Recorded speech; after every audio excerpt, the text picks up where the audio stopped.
Okay, samantala mga kaabante, habang unti-unting humuhupa ang alaala ng COVID-19, muling nababahala ang mga eksperto sa muling paglitaw ng Nipah virus sa ilang bansa sa Asia. Mas mabagal man kumalat kumpara sa COVID-19, mas delikado ito sa buhay ng tao. Ano nga ba ang pinagkaiba at pagkakapareho ng dalawang virus na ito?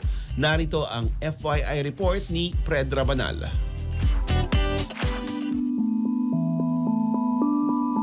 Habang unti-unting humuhupa ang alaala ng COVID-19, muling napapansin ng mga eksperto ang Nipah virus. Isang bihira ngunit mas nakakamatay na sakit na muling sumusulpot sa ibang bansa sa Asia. Ano nga ba ang pinagkaiba at pagkakapareho ng dalawang virus na ito? Ang Nipah virus ay unang natuklasan noong 1998 sa Malaysia. Ayon sa mga siyentipiko, nagmula ito sa fruit bats o panike at maaaring maipasa sa tao sa pamamagitan ng kontaminadong prutas, katas ng niyog o date palm sap at direktang kontak sa infected na tao o hayop.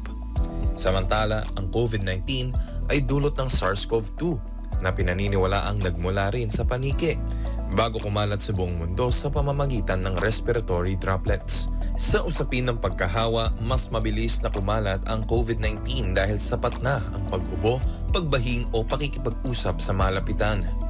Ang Nipah naman ay hindi kasing bilis kumalat, ngunit mas mapanganib kapag nahawa ka. Lalo na sa mga ospital kung saan maaaring magka-person-to-person transmission. Nakakamatay ba ito? Ang sagot ay oo. Ang Nipah virus ay may fatality rate na 40% hanggang 75%.